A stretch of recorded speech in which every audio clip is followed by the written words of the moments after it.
Aún durante mucho tiempo después, se había sentido tentado de interpretar aquella sospechosa casualidad como una agorera señal del fin de las bellas letras, como el comienzo de la degeneración del verbo humano. Al mismo tiempo, empero, se había obligado a reconocer que tales aprensiones suyas no solo eran de un patetismo desproporcionado, sino además de penosa fatuidad. Luego de una larga y serena reflexión, se había obligado a aceptar lo acontecido como una real posibilidad de futuro. Cierto es que inmediatamente después había dejado para siempre de escribir, pero seguía esforzándose en escrutar los verdaderos alcances del hecho y de aceptarlo, sin emociones ni banderas, como el inicio de una nueva literatura, una en la que él y un número indeterminado de sus colegas escritores probablemente tendrían poco o nada que decir, o tal vez mucho más de lo que pudiera pensarse. En todo caso, se había cuidado de no hablar con nadie al respecto, siempre solo consigo mismo. El asunto había ocurrido hacía algunos años en la egregia ciudad de Roma, poco después que su último libro, una ingeniosa disquisición sobre el sentido del sinsentido, fuera acogido con entusiasmo delirante por la crítica y el mercado europeos. Este tan largamente añorado reconocimiento literario lo había embriagado con la dulce certeza del éxito. Por tal motivo se había volcado de inmediato a la preparación de su próximo opus. Sin necesidad de cavilar muy largo, de entre la ubérrima oferta de su fantasía había escogido como sujet de su próxima novela la fatídica introducción de la tipografía por los jesuitas en el Chile colonial del siglo XVIII.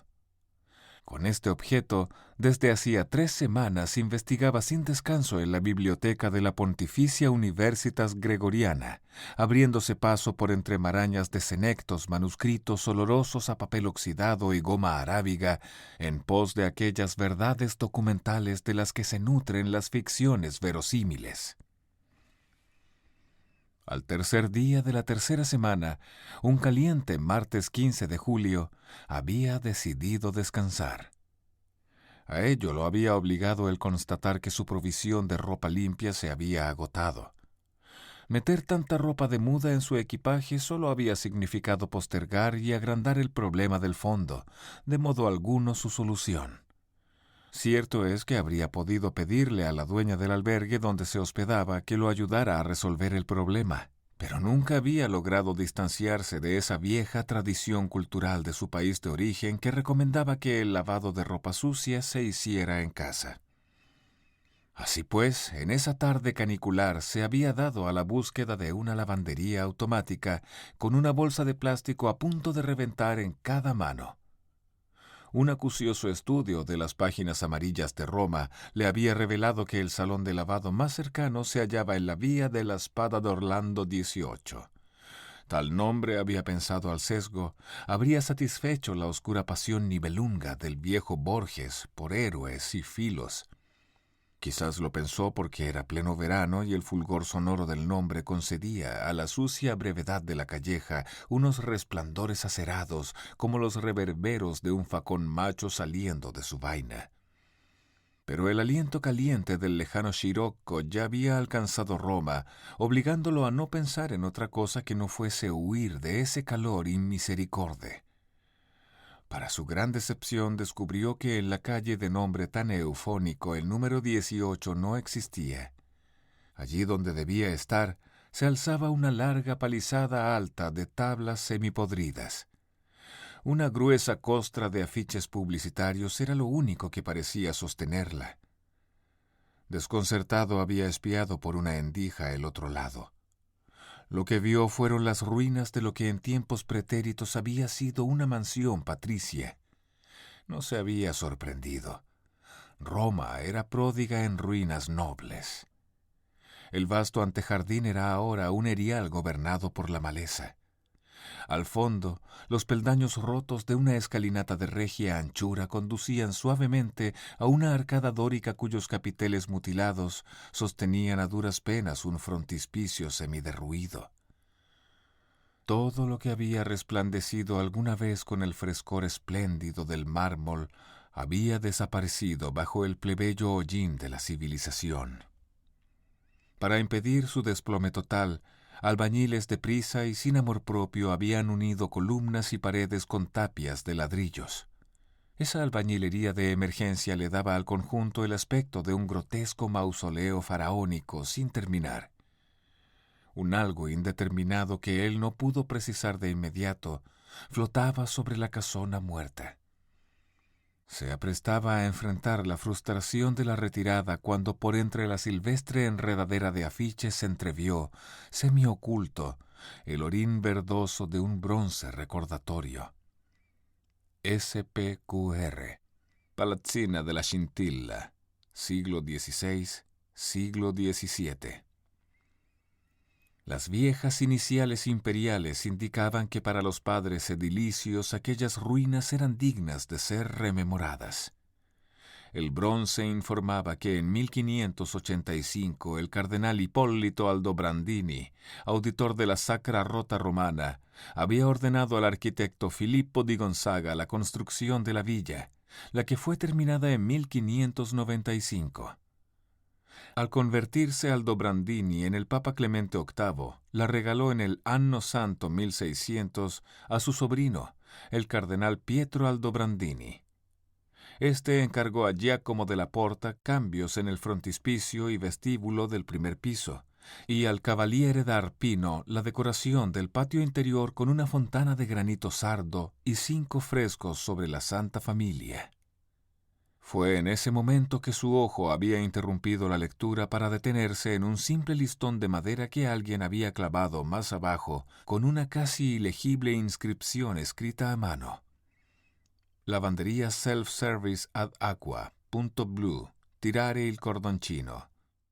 Tire el cordelito. Otro recuerdo del subdesarrollo de su infancia lo conmovió hasta la médula de los huesos.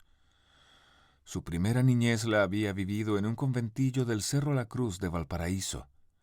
Una hilera de piezas sin ventanas alineadas militarmente en torno a un enorme patio de polvo.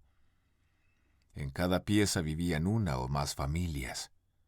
Sus moradores, más por pudor que por afrancesamiento, llamaban cités a esa forzada comunidad de la miseria. También en el portón de entrada de cada conventillo, junto a los nombres garrapateados a tiza o lápiz, se leía, como ahora, la misma modesta invitación: tire el cordelito. Junto a la tablilla colgaba efectivamente la punta de un cordón pringoso que él jaló con energía, contento de comprobar que la dirección resultaba finalmente ser la correcta. 3 veces debió accionar aquella prístina técnica telecomunicativa antes de que en el cerco se abriera una minúscula puerta en la que él no había reparado. Sin palabras, un viejo lo había dejado pasar. Luego había vuelto a correr el cerrojo y retomado a paso rápido el camino de regreso al mausoleo. Él lo había seguido, aún demasiado aturdido por el calor como para asombrarse. En el fondo, no lo sorprendía que la modernidad romana hubiera convertido a la Palazzina de la Scintilla en una lavandería. Si el atelier donde Bernini había esculpido su Veritas Velata dal Tempo era ahora una filial de McDonald's, bien podía entonces una ex villa cardenalicia devenir en fregadero automático. El viejo que lo precedía vestía una de esas largas cotonas azules de auxiliares de escuela pública, y sobre la cotona un delantal de cuero apelmazado por un uso que delataba un trabajo mugroso. La indumentaria la completaba un alzacuello de clérigo ribeteado de sudor. ¿Por qué no?, había pensado. Total, no todos los sacerdotes de Roma debían trabajar necesariamente en el Vaticano, y de alguna manera el cura coincidía con la atmósfera del lugar. Fue en ese momento que su nariz logró identificar ese algo impreciso que revoloteaba en el aire. Era el olor. El aire olía a amoníaco de zoológico, a tufaradas de animal prisionero. Él lo había achacado a las docenas de gatos que dormitaban por entre la pedacería de mármoles esparcidos en el extenso antejardín. Como en el Coliseo o en el área sacra del Largo Argentino, también aquí, los más romanos de entre los félidos velaban con hierática indolencia sobre lo oculto para siempre en todas las ruinas. Al esperpéntico mausoleo se accedía por atrás. Por una portezuela de hierro el viejo lo introdujo al interior de las ruinas de la Palazzina de la Scintilla. El tránsito del calor a esa sombría algidez le había provocado una sensación de gratitud. La luz de un bombillo enchapado en mugre de moscas y tiempo iluminaba apenas el recinto, cuyas veras dimensiones sólo podían intuirse. Su guía lo había conducido por una escalera de caracol tallada en la roca misma de los fundamentos que abajo terminaba frente a otra puerta de hierro entreabierta. Por primera vez el viejo le cedió el paso. Entraron a un sótano cuyas dimensiones se perdían en penumbras y recovecos insospechados. Arcos de piedra sostenían el cielo de la bóveda. Otra vez Borges se le asomó a la memoria para decirle que no debía sorprenderse si en el centro de esa soledad subterránea se le aparecía la metageografía del Aleph para develarle en un instante todas las cosas y sucesos. La caliginosa luz fría de un tubo de neón se derramaba sobre 4 máquinas lavadoras. Por primera vez el viejo le había dirigido la palabra. «Lavato 5.000, asciugatura altre 5.000», dijo. Recibió 2 fichas metálicas a cambio del billete de 10.000 liras que el viejo hizo desaparecer en algún bolsillo. Luego, inopinadamente, el cura había dado media vuelta y se había marchado. Un momento largo sus pasos habían resonado por entre los recodos de las sombras.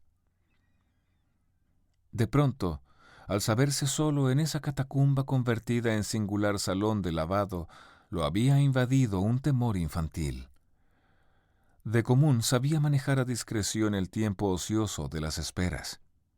Disfrutaba incluso de los juegos mentales con que los superaba, juegos que después, de una manera u otra, terminaban reflejándose en su creación literaria. Aquella vez, sin embargo, la sola idea de tener que esperar allí por el fin del lavado le había parecido insoportable. Atarantadamente había llenado con su ropa una de las lavadoras y después había buscado con incontrolada prisa el camino de regreso al exterior. Pero al llegar al extremo superior de la escalera de caracol lo había confundido enfrentarse a 3 puertas de hierro. Como suele suceder en tales casos, había escogido la falsa. Así fue que de repente se había encontrado en el patio interior de la Palazzina. De tal modo lo encandiló el golpe de luz que al comienzo se había negado a creer lo que sus ojos le dijeron. Bajo el sol petrificado del verano, un grupo de chimpancés disfrutaba de la holganza de los reos a la hora de patio.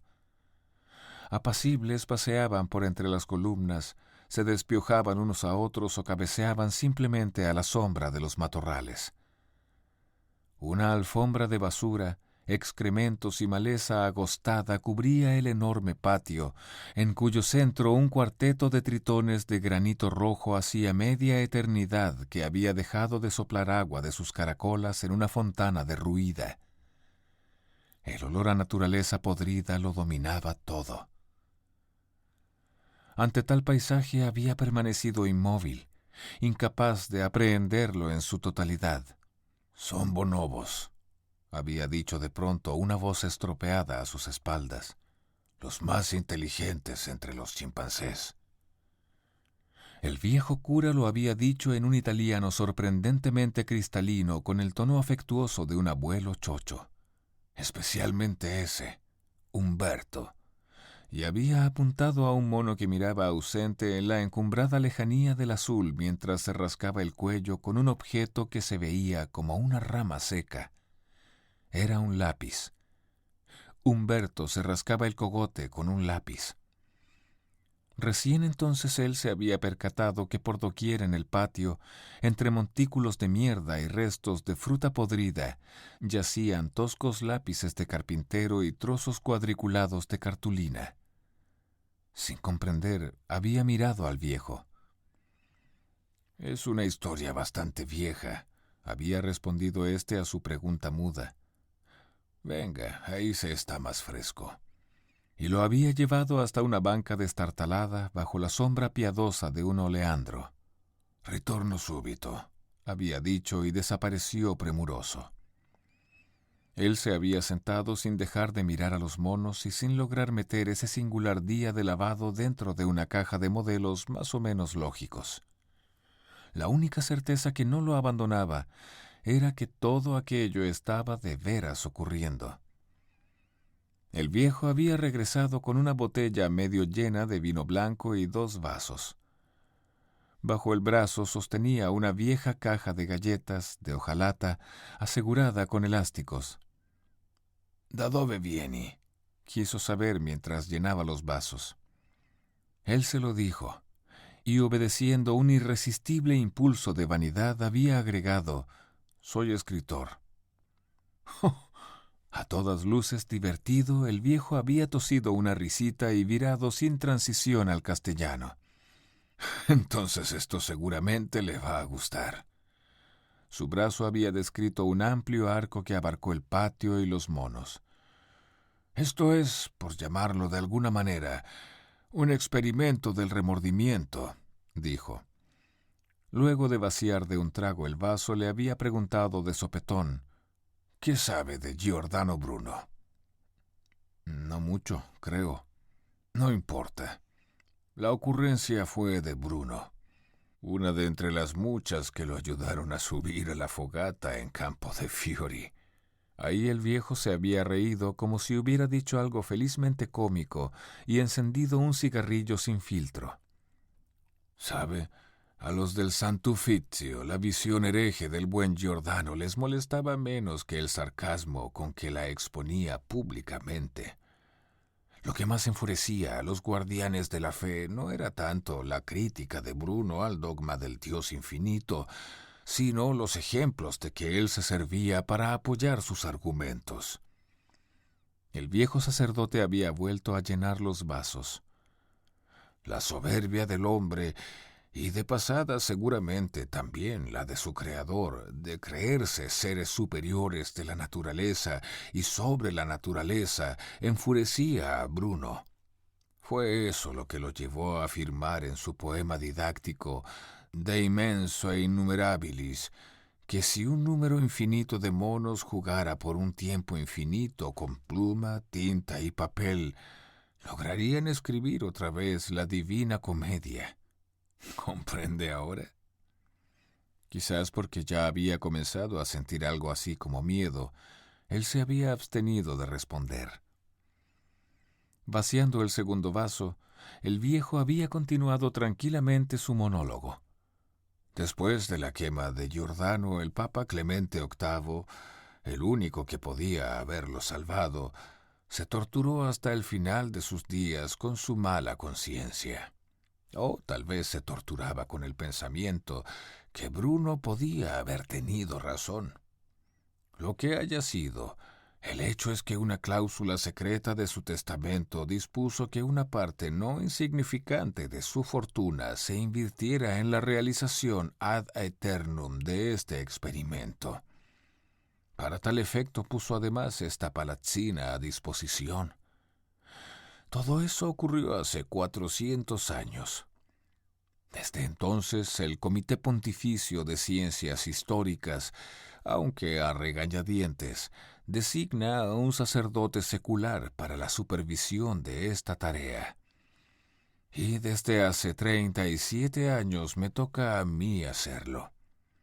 Por supuesto que el dinero de Clemente se acabó hace tiempo y la curia no nos da un centavo». Esta vez el arco que describió su brazo había abarcado no solo el patio, los monos, sino a él mismo. «Nos ayudamos como podemos con colectas y pequeños negocios como esta lavandería. ¿Qué me dice?». «Comprendo», había murmurado él con la boca reseca. Pero el viejo había negado divertido con la cabeza. «No, usted no comprende. Todavía no». Con toda parsimonia había abierto la vieja caja de hojalata. En este largo tiempo siempre han habido monos que de vez en cuando han logrado dibujar cosas que se ven como letras. Pero recién el viernes 30 de octubre de 1922 vino a ocurrir algo que se podría llamar de veras interesante. Por extraña coincidencia, el mismo día que Mussolini asumió el poder, el viejo, más divertido que nunca, había lanzado otra carcajada. Virilo, un bonobo de 10 años, logró esto. El viejo le había extendido un raído trozo de cartón amarillento que él había tomado y contemplado largamente.